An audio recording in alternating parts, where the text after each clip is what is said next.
Hey, before we get a start, let's be honest. Your mum has watched you shank more shots than she can count. So this Mother's Day, it's time to make it up to her.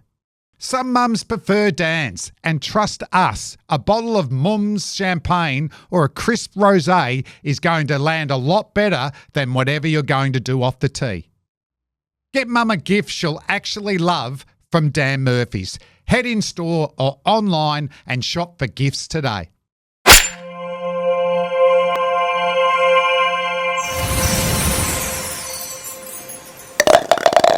Okay, you kick off? You kick off. Hey, You can kick off. no, here's your guess.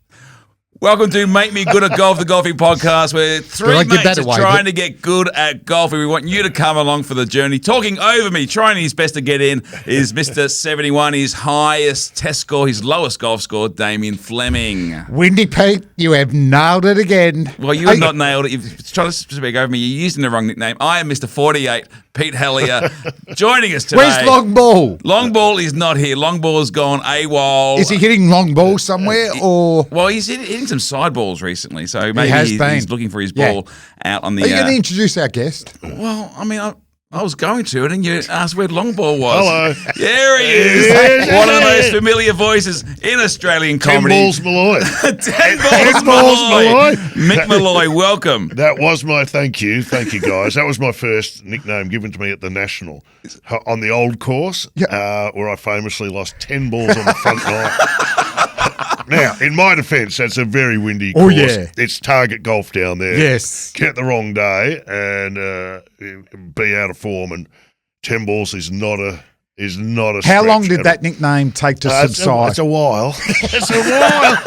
It's always till someone supersedes it. Yes. Like 4 putts Molloy was replaced by 5 putts Johnson, I think it was. Another friend of mine. Well, 7-putt Lehman, he's not here today. 7 putts. He's got some issues long on the green. off the tee, long on the green. Very So, short on the green. Fact, at the new first on the old course, which was the old, it was like 14. Oh, I didn't know they changed it around. No, I know the back new in the first. day, but I putting had to declare my ball lost. You're joking. No, it's a gnarly 2-level green. Yes. Get it on the wrong wind like a southerly and putting. And I watched it roll off the top tier. I go, well, this is trouble. roll off the bottom tier and then continue to roll down into a valley, which was like the knee-high grass, and had to declare it lost. I'm out. So that's a tough day at the office. But also, very tough day. Windy Pete hasn't played. Mr. 48, please. Windy Pete. Mr. 48. You know why he calls me Windy Pete? Why? Because I played twice with him once, and it was a bit windy. Yeah, but what about your flatulence on that day? Oh, it was there out we of go. control. You're adding. It's windy. You are adding pepper and mayonnaise and sriracha. Externally and internally. That's a 1-shot penalty, I reckon. It should be. It was not. There's nothing to that story.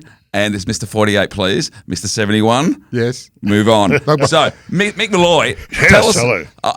Talk about losing 10 balls. I played after I did I'm a Celebrity, Get Me Out here. The family come over. We went up to Sun City. Oh, lovely. And played. Gary Player's got a couple of courses up there. This is in Hong Kong. No, this is South Africa. Oh, South Africa. Yeah. Pardon me. And we played one of those, just 9 holes. We thought, just escape for 9 holes. How Me and good. my young son, he was probably 17 at the time, Yes. enjoying his golf. And they offer you the caddy, but we didn't take the caddy, but played 9 holes. Bought a box of, It's a some rookie balls. mistake. Always take the caddy. 1 box of balls we had. Okay. I could not play the last hole because I didn't have enough balls to finish. Yeah. Should have taken the caddy. Should have taken the caddy. A bit of Always take local the caddy. knowledge Mr. is No Balls. always. No, Mr. no No balls. I was no balls. So where does Mick Molloy's golfing journey begin? Well, you know where it began? At Peninsula, which at that stage was not Peninsula Kingswood, was Peninsula. So I grew up in Mount Eliza, and we used to go there for like golf camps when we were still at school. So I'd be in like year 9, 10. Was okay at golf. Used to play all my golf at Mornington and Devil's Bend. down there on the peninsula. Yeah, I haven't played those. Yeah, well, Mornington's not bad. Yes. Devil's Bend's a couple of good holes, but I don't play public courses anymore. Just for the record. If anybody wants to ask or invite you down somewhere, no, he doesn't. No, but so that was it, and we were okay. But then I did this thing which I'll regret forever, which was when I left school and started getting into showbiz, and we did uni reviews and then started doing comedy work. Yeah. I gave it up because I gave it up, and I gave it up for over 20 years and lost all my muscle memory and lost all ability, and then had to pick it up again when I realised, oh, hang on, why'd you cut that out of your life? Came back to the game, and it's been a slog ever since because – if I just had kept playing, I would have been way out in front. I'm a high handicapper. I'm anywhere between 19 and 21. You'd be dangerous. Can hit a good. In corporate days, good. I reckon. Yeah. But I lose 3 balls around at least. I can't play 18 holes. And you're not playing enough, are you? Well, what happens is, the blokes who play 2 times every week. Do you play regularly? I try to play once a week at least. So once a week. So you need to play 2 times a week to get any better. Yep. But I'll play. I'll get 3 months off Brekkie Radio or something and go, right, so 3 weeks. And I'll play every day. And by the end of it, you're playing quite good golf. And then I go and not play again for 2 months. Yeah. And it's Groundhog Day. It's back to the basics and relearn everything. And have you ever had a lesson? Mate, the pro at the National, Tim Stone, should have a wing on his house dedicated the Mick Molloy wing. 20 years of going to him. I will, in his defence, on a very, very ad hoc time frame. Yeah. But we spend most of it, if I have a lesson with him, it's like instructions on how to throw my club. Yeah. I'm doing it all wrong, Tim. Should I swear first and then throw it? Like, what am I actually doing here? What's a good one to snap across your knee when you've... but this is a true story, and he will verify this. I was the last person to have a lesson with him before he had a heart attack. Oh, no. He rang me that night. He goes, and it wasn't a good lesson. No. I'm going to be honest with you. A club was thrown. They don't like it when you throw a club in the lesson. They go, hey, mate, this isn't good for business.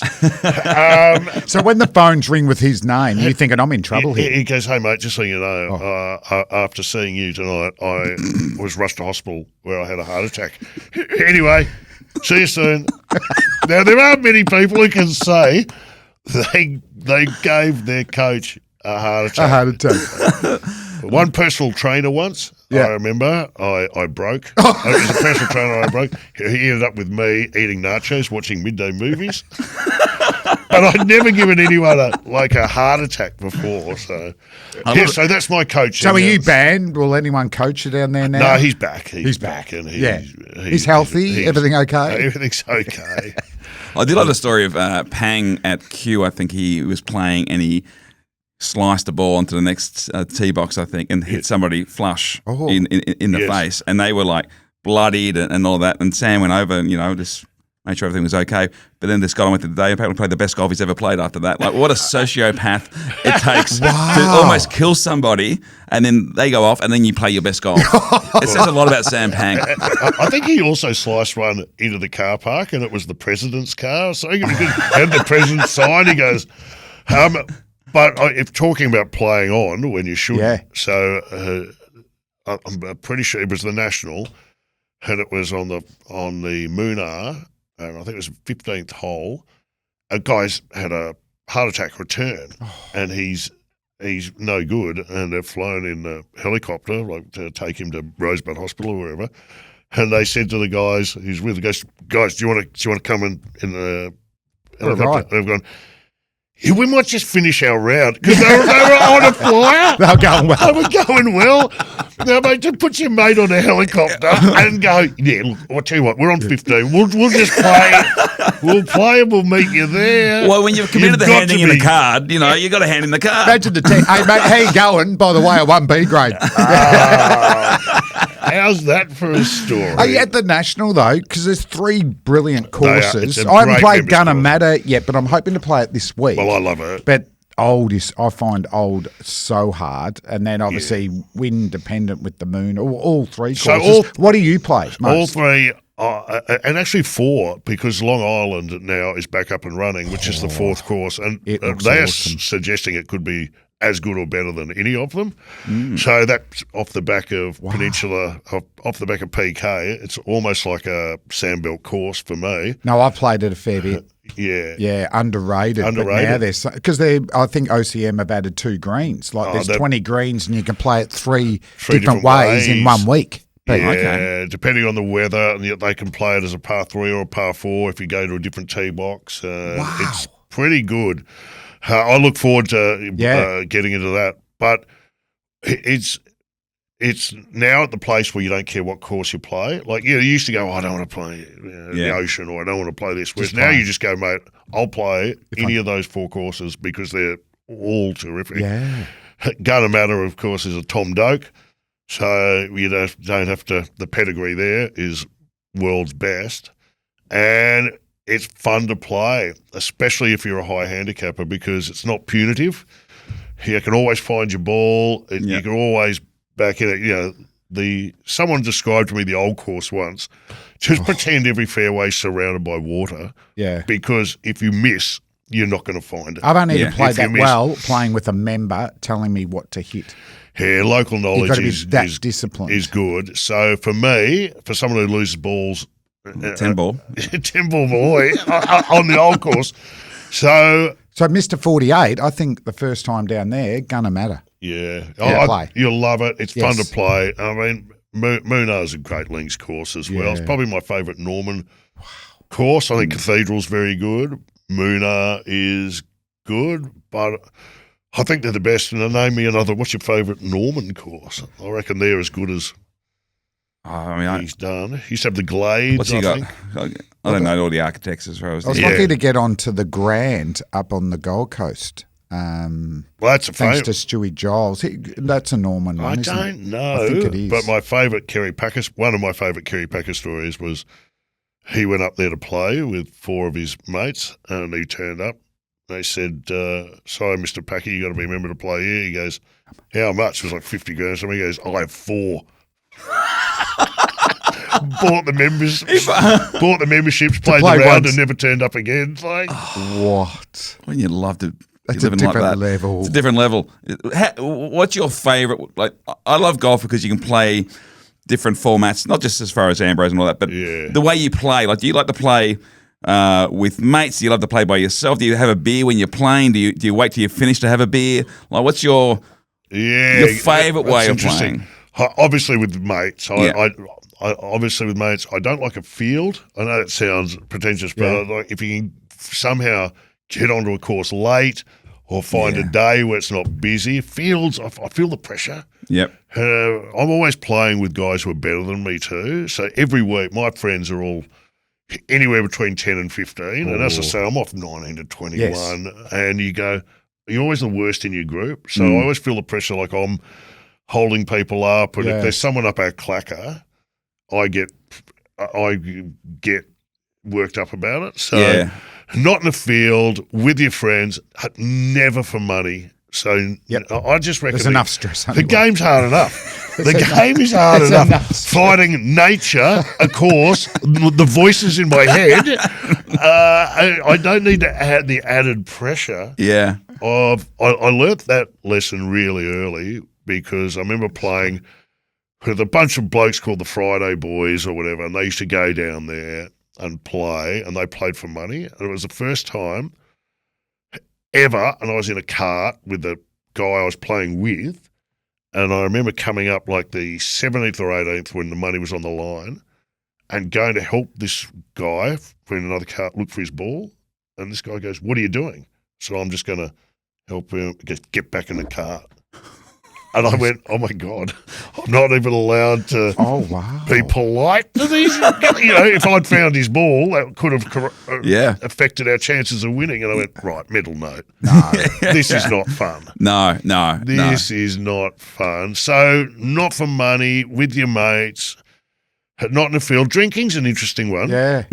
So the Americans over there, if you go play an American course, the drinks cart comes around all the time. I'd rather do it at the end. Yeah. But if I'm not playing well, nothing to lose. A couple can help you.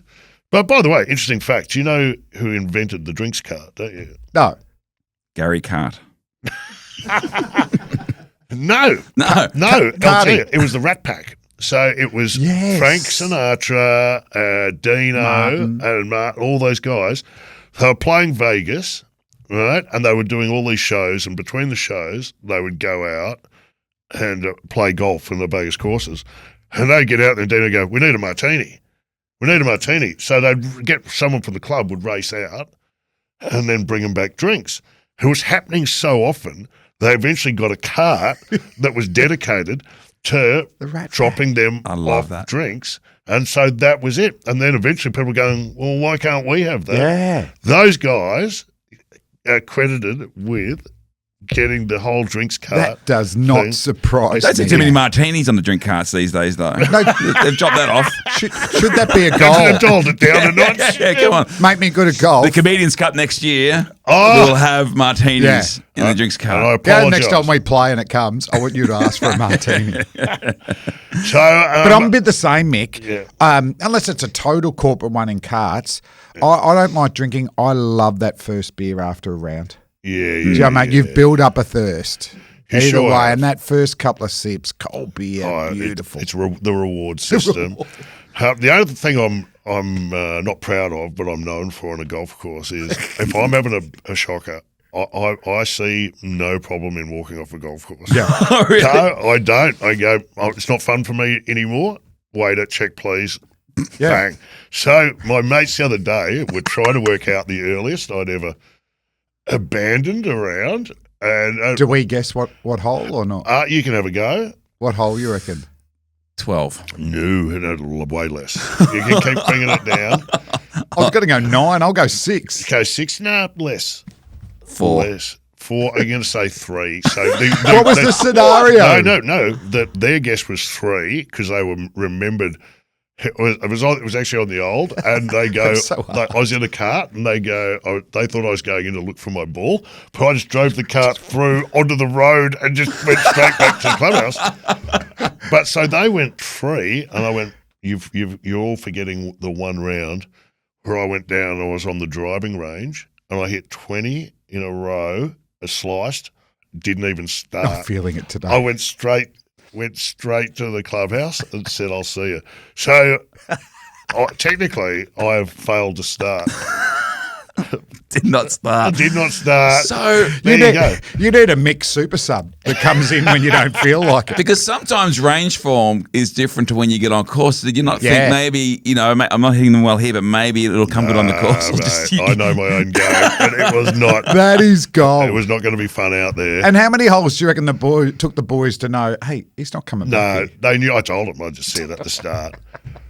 But, yeah, I'm not proud of it, but I just go, I'm here for a good time. Yeah, fair enough. Well, it's not happening. I haven't played. I'm not sure if either of us have played with you, Mick. I was supposed to play in the Comedy Cup. I apologise. I was unavailable on the day. But I heard someone got killed. Yeah, we had Broden Kelly. Rest in peace. We'll have the Broden Kelly in memoriam trophy. We'll be playing for next year. It'll be an emotional service. It'll be Broden's fine. We lost a lot of good men that day. But Mickey, was it fun? The Comedians Cup. Was it fun? It was a great day, but that was literally the first shot of the day. Wow! Like it was a shotgun start. Kyle Legacy from the UK. He had a big night. I think it's fair to say, and he just went okay. But Mickey, I don't know if you heard. He was actually he wasn't wasn't even in front of the tee Yeah, box. It was to the side. So incredible to shot. actually get over the top and hit it It's that a weird way, angle. They're calling it the magic Titleist theory. it's insane. There's angles that haven't been worked out yet. But no, it was a great day. How'd you go? Where'd you finish? I think I finished fourth. Did I finish fourth? Fourth. Oh yeah, because you played around with it. I finished sixth. So Yeah. Flem won with An emotional Carl speech. Chandler and Ben Lomas. Jim Owen, his group finished second. Jim Owen's very competitive. Is he? Yes, I used to play with him a bit. Yes. Yes, he was very keen to good know, on him. apparently, when he handed in his At the card, how Heritage. that would He stack thought up. I reckon he thought Is he he a won. lefty? No, he's not. No, I don't think so. I don't think so. No. And Sam Taunton's group finished third. Yeah, Sam's he's a a very gun. good golfer. Yeah, he's probably the best that I'm aware of as far as the comedians. He plays I off reckon three. Andy Lee's pretty good. Andy Lee, yeah. So he Yeah. looks like a proper golfer. Yeah. He could play confidently in a pro-am. Yeah. Yes. And no, you're not going to scupper one off the tee. That's or- a great or hit scenario. someone in the gallery. Yeah. That's a great scenario, that. Yeah, it takes a long time. You know, because I started around where you were. Yeah. Whereas now pro-ams bring it on. Yeah. But I remember being so nervous. Oh, mate, I mean, So that's another pressure I don't need. You Yeah. know what I have had? I played the Live Pro-Am in front of with Tyrrell Hatton, a few months ago. You And bought Live Down. it It was on the market the people next are, day. People are joining the dots, Mick. Yes. and because the first tee, I could not have played worse than I did at the Live Golf Pro-Am with Tyrrell Hatton. And then Oh my God. but What's the I played- worst shot you played? Probably my Probably that. the most embarrassing shot was the first shot, which was like And they give it you a was- big, it was there's an American big, announcer, like yeah. a wrestler, isn't it? and I just dribbled it 70 meters down Yeah. to the left, and it was just like, and I didn't play a good shot for about 3 holes. My response would be, these clubs are shit outs. You can't take that one lying down. And walk off. And walk Even on, on Live. oh, bang. Yeah. I'd walk off in a pro-am. How did long ball hit him at Live? Long ball was okay, I think, yeah, but I didn't play long ball. Oh, he didn't get invited. Do you know what he did? I forgot. What happened? Long ball was not invited to Live. Wow, that's controversial. It was And awkward. if it was collapses, awkward. How did he take it? he's never played. Not good. Live. He claims he was, but he couldn't make it. And he chose regional New South Wales over Live Golf. But I don't know what to believe, to be honest. But I did play in fact, with long ball, we played the Oz Open Pro-Am. I played with David Michaluzzi, great local player. And that was the opposite of Live Golf for me. I could not have played better. And that was the composite course at Royal.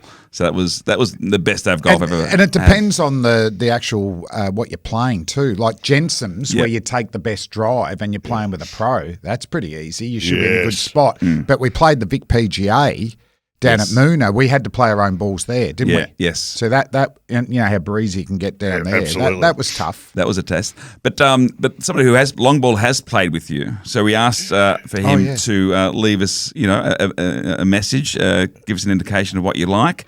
So this is What's the reception like in Orange? Is he straight from Orange? back in Orange, is he? Okay, let's find out. Over. Let's cross the Limo live. Limo. This Mother's Day, some mums prefer Dan's afternoon tea. And nothing says, I love you, Mum, like a hard iced tea premix she can enjoy. Get Mum a drink she'll love. Shop now at Dan Murphy's. G'day guys, sorry I can't be there, but I will be in Perth on some very important business. not about when plugging you're gigs. recording this. But Mickey, great to have you in studio. I have played with Mickey a few times, and I got to say, very smooth swing, very consistent off the tee, pretty good with his irons, and pretty good on the putting green as well. All around, pretty consistent golfer. If I had to compare Mickey to someone, I'd say probably Kim Jong-il.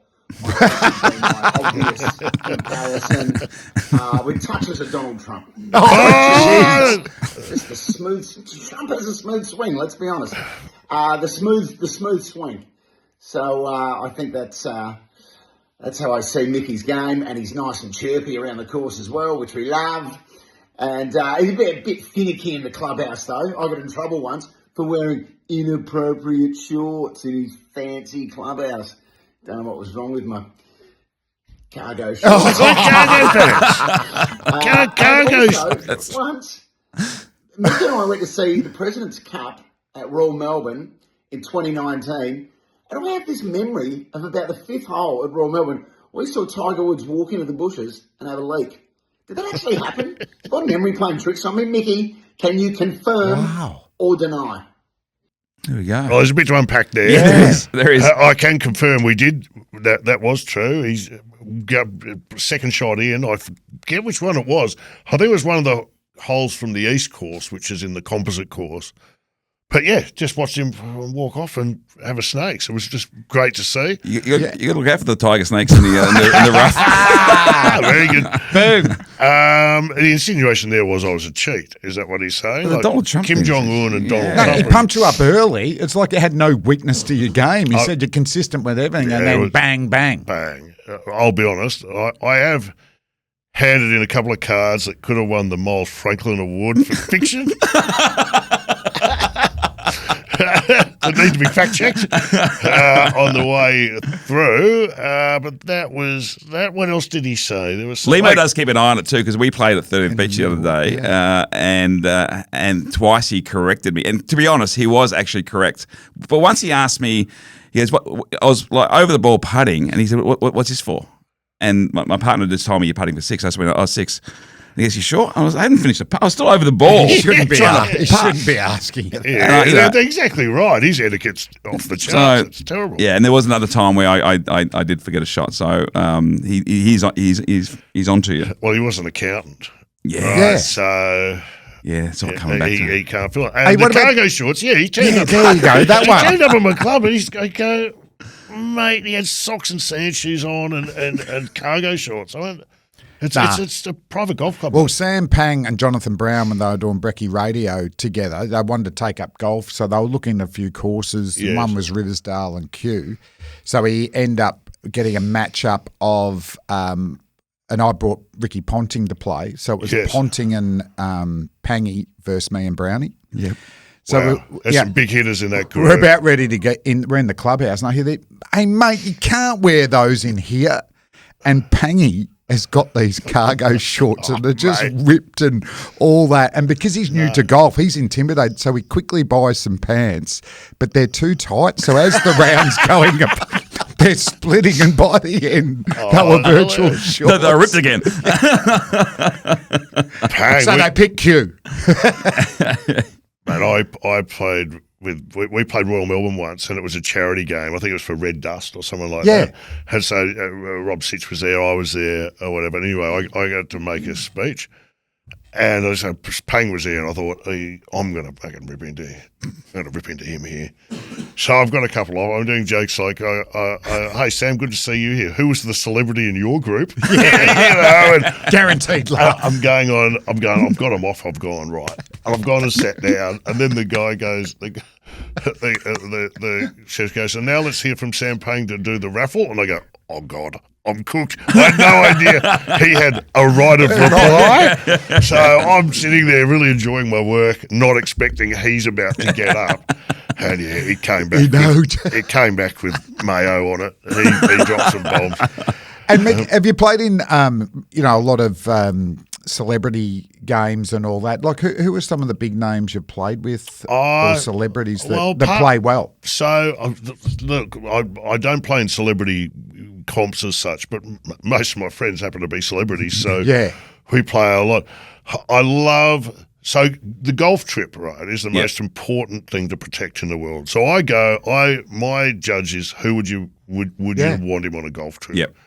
And the first bloke I'd select is Glenn Robbins, because Glenn is just so much fun on the golf course and after hours, and if you can manage to sneak two, he's the biggest two-pot screamer I've ever seen. So if you can get him on one. But we've shared rooms on golf trips and done it, and you're always up. Always up. You're always laughing. He's always providing some kind of context. Loves his golf. He's always coming out of the bushes with his pants down and a golf ball between his cheeks going, "Anyone seen a 6 and 2?" What is it with Glenn and the nudity? Where does it come from? Well, yeah, you'll see a bit of it on our new show. But we're always, he'll do a bet with you, like whoever loses this hole has to sing a number from a Broadway musical. So there That's I am brilliant. singing Nothing Like a Dame from South Pacific going, well, I couldn't have anticipated this in the morning. So he's great. Sam's great. Rob Sitch is very good on and off the green. All the guys that I'm used to playing with. The golf trip, though. Yeah. Because we have a golf trip coming up to Queenstown. We're very excited in November. That's going to be awesome. So any advice? What do you got? So I'd go, the maximum you can take is 8. So 2 groups of 4. Any more than that, and you're booking shuttles, you're booking butt transfers, you're trying to do dinners. So who's got a allergy? All of a sudden, it's a thing. It's too big. Two 4-balls, I reckon, is the max. And no 32, no 36 in a day. I know you're super keen. But it eventually, 18 holes a day and a good dinner and some drink. The drinks and socialising to me is as important. And if anyone mentioned, we'll have a quiet first night, and you're in fantasy land. You're in fantasy land. That is all the best intentions in the world. Just accept it, embrace it, go with it. Yep. And sort it out the next day. There'll be Gatorade on course, just back yourself in. One of the funniest days I ever saw at the Nash was we were playing one day and then the sirens went off, lightning in the area.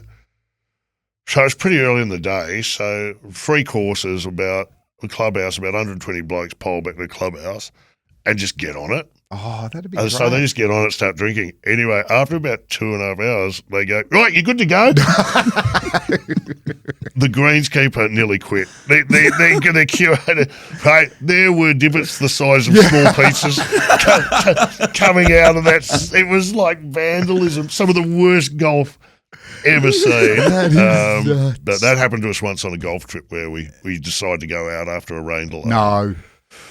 You just got to, hold your ground. And so do you just commit to one a year, you boys? Or no, do you try and at get a least couple? one. Yeah. I like New Zealand's one of the great trips. You'll have a ball. There's so many good courses. What's the best courses you've played in New Zealand? So you've got Queenstown, and then you've got this other great side up north of Auckland where you can play, TRI, which are 2 public courses. And, there's a public members course, but one's always public. And then you've got Tara Iti, which is 3 minutes up the road, which I've been fortunate enough to play. Yeah. And that's world class. So if you can get on all of those, there's 3 courses up there and you stay up there and the infrastructure, 4 bars, 3 restaurants. This is Mick Molloy.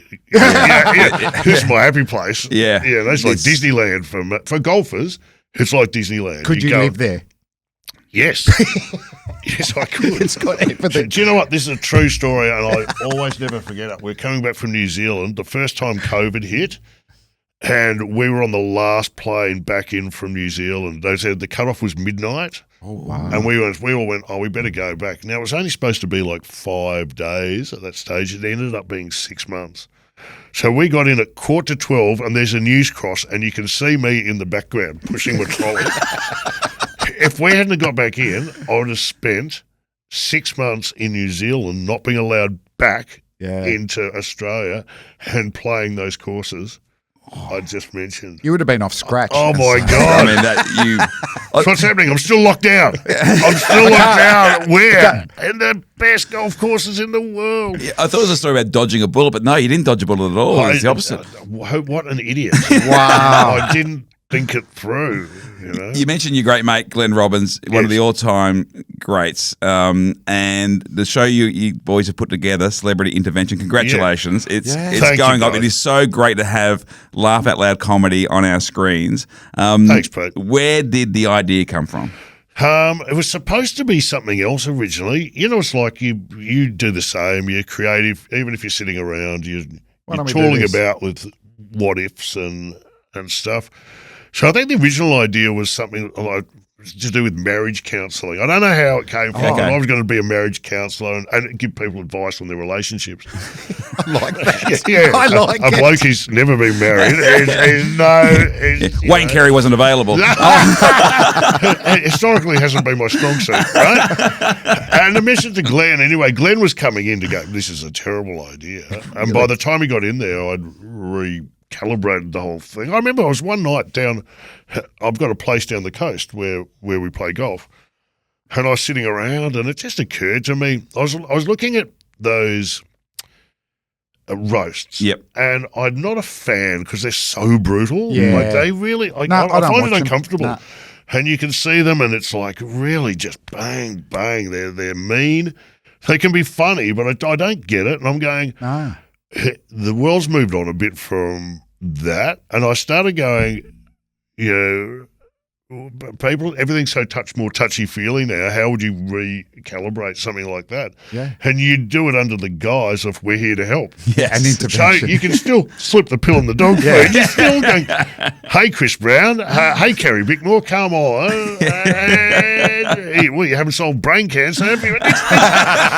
Next thing you know, you've got a bunch of friends sitting around, as you do, as we all do, and you're sitting around, you're being roasted by your friends and family members. I think is a really good fun aspect of it. When your mum comes on, or your son in Carrie's case, it was and so lands funny. some big blows. I think.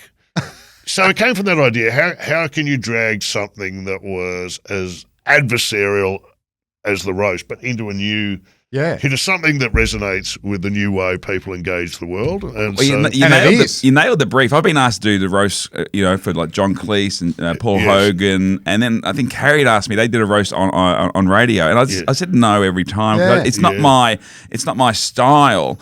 So then I got a call to come on Celebrity Intervention for Carrie, and I was like, okay, that's not what I usually do. And then when I understood the concept, I'm like, oh, this sounds fun. And like I said, on the night, it was the first one you recorded, I think. It was. And the feeling was just like, oh, these guys are onto something. This is Well, you it were was great. funny. You were really good. You nailed the concept, and just having those kind of impromptu. You know what it is? I go, light entertainment's almost. If it's not a panel show, and like I do a panel show, panel shows are bread and butter. We love them, but there's nothing that's kind of going back to that light entertainment, almost hey idea that anything could happen. So there's a special guest you don't know, someone in a banana suit's going to run out and antagonise the host. Yeah. He's just got a bit of a free for all, and to his credit, Glenn really brings it in that department. Glenn's sitting there, coming up with wild and courageous ideas to do on live TV. So it was fun, and the concept's kind of holding. So it doesn't matter who you have. You can have comedians on, then you have people like Chris Brown tonight, who aren't comedians, but will be fun. I'd like to get Albo on. You can get Jimmy Barnes on. Yeah. You can, as long as you've The structure's there. as long as you've got a history that we can exploit. Yeah. Some clips and some people and friends who are prepared to come on. It's pretty good fun. It's pretty fun. And at the end of the Carrie Bickmore episode, Uncle Arthur jumps out of a cake, and I have to say, 13-year-old me was in. It was Nirvana. Like I had tingles. I got a photo with him backstage, like a little fanboy. I saw that. It was it was so much fun. But she was great, and everything around that show is great. So it's fun to do. So Yeah. It's laugh out loud funny, like Thanks, mate. And so how many episodes are you doing? So how we've done many can you 8, do? but if it's one of those ones, the 8, they're all in the can. We'll roll those out, and if they go okay, we'll do. Keep going. He'll do It's some awesome. others. You'd be good co-hosting, Pete. You'd be good in that chair as mate, well. whatever you need. I love the show. Kate Langbrook did a great show. They have a co-host. I think Lawrence Mooney did it with Pang, and Kate Langbrook was there tonight with Carrie and Scott does. Scotty. She's funny. incredible. She She's can so dish funny. it. Scotty's. So within the environment, it's really good fun. We should do some sport. We could do some sports Yeah. this night. You could do it live, I reckon. Oh. How much fun would it be? I remember doing This Is Your Life, and we did it for There's a Tubby bit of that. Taylor and all that. But you just go, imagine if we just twisted that a bit. You know what I mean? And there's a little bit of that in there. Robert Allen be about for it, wouldn't he? Yeah. Every caddy caddy that he's ever had. Do you recognise this voice? Well, no. hard to hear through the boot. How many? Is he a friend of the show? How many caddies? We'll get him on next What you want time. to do is get one of his old caddies on. Yeah, get all of them. Get all of them. Mate, that could be Didn't a whole one walk- series, Mr. 48, couldn't it? Imagine 48 that. 48 episodes, Getting every one of his 72 caddies. But didn't one walk off mid-round? Yes. The story is he walks out mid-round and then he comes back and Elmy said, I thought you'd come back. He goes, yeah, I've come back for my keys. It's in the bag. Oh, that's fantastic. So it's been amazing, isn't it? Like with yourself and the Working Dog guys as Yep. well. Like how many great concepts and shows that they've been able to initiate and Well, they've those been guys so taught me popular what I for do. years. So I was really fortunate back in the day. So how did you get involved with them? So the Melbourne Uni Reviews, they came up through Melbourne Uni Reviews, and then that spun off. They started doing the D Generation, which morphed into the Late Show. Yeah, but cool. I went and saw them when I was still at school. My sister said, "Oh, you want to come and have a look at the Melbourne So Uni what Review?" was that like? Well, it was life changing because I went home and decided I'm going to Melbourne Uni, Wow. and not to study, but I'm going to get into that. Isn't it funny, mate? You know, like I saw Dennis Lilly break the record for the most Yes. Test wickets at the G. You know, I want that. You want that? You know, like it's So- funny how things can inspire you. That's the origin story, and then And the influence of that you know, your group, you know, Working Dog and you and like, yeah, D-Gen, watching the D-Gen, like the comedy company Brilliant. Fast Forward were absolutely great and they have their place in all of this as well. But the D-Gen with like, even like tribute to Roy Schmeck and that stuff, and then into the Barge Late ass. Show. The Late Show just became Brilliant. such an institution. It was just incredible. it was fun to do. Well, it's funny, but that studios we're filming in. Is that Alston Week? Is that? No, with NEP, where we filmed our show, Celebrity Intervention, was where I did my very first year of the D Generation, the Roy Schmeck, the D genocide. The genocide. So that it's 35, like close to 40 years ago, but I was working in that exact same studio. It gave me goosebumps. That's freaky. Yeah. Infrastructure hasn't changed. No. Well, I did work experience at Channel 7 and I was watching in the stands watching Fast Forward be rehearsed and like watching Magda and you know, Gina and Ted Emery, the late Ted Emery who was directing, and it was he's incredible. That's real and then, work and then we did experience. Rove Live there, the last few seasons of Rove Live there. So it was Well, also we have you to thank too, because I think it was your idea initially before the game, which is such a great show, and I was privileged to be on, which I think replaced. I handballed it over to Mickey, when you did, but became the genesis, obviously, the DNA for Front Bar, which now is one massive. It's great. So, but what I love what you're doing with Front Bar is you found, like, you can see the seeds before the game there, but you found like the nostalgic kind of bringing the older players in is really lovely. That's the primary function. Firstly, we set it in a bar, which is again is disguising a panel show, but doing it where honestly I did have all the stupidest conversations about football or sport I've ever had, either in a front bar or on my couch on a Friday night. If my couch had a black box recorder, you would hear guys' IQ drop 50 points in front of you. But yes, that nostalgic look, we looked at it and went, God, these current day players, they're so well media trained, then they're told not to be interesting. Don't say anything that could come back on us. And so, we that's the code we cracked, which was bring these guys on, do an archaeological dig. However, we had Mick Martin on the other day, and I had kids in that audience who were going, what game are they playing? Yeah. What is going on out there? Yeah. Because it bears little resemblance to what you're seeing today. Yeah. But And I so mean- how many of them have got great stories too that you don't hear? I fear for the next generation of sportsmen's Yeah. nights. Oh, I tell you what, the ice bath was cold. And oh boy. It's the same with the cricket. And they make so much money now. Do they need to do the sportsman's that's right. circuit? And that's where you build stories. And you come on a show like Front Bar, and you guys know to go to 2 or 3 of their gun stories. Yeah. And I everyone's think we've winning, all aren't they? benefited from growing up in a really strong comic community. We've all cross-pollinated. We've all worked with each other. And over time, the Melbourne, Melbourne has been grasped for a lot of the ground up stuff. Yeah. That I think is great has come from Melbourne, if I can be biased, but, And I think. And even getting it back to golf, I Yes. was late to golf, but didn't know how good Melbourne golf courses were, let alone the peninsula. Like It is unbelievable. As good as anywhere in the world, isn't it? Yeah. So the peninsula's like Monterey Peninsula. You can pick the eyes out of the courses down there, and the Sandbelt, I can pound for pound. Yeah. He's got to be in that close proximity, as good as it gets. Have you got any golf goals for 2026? Oh,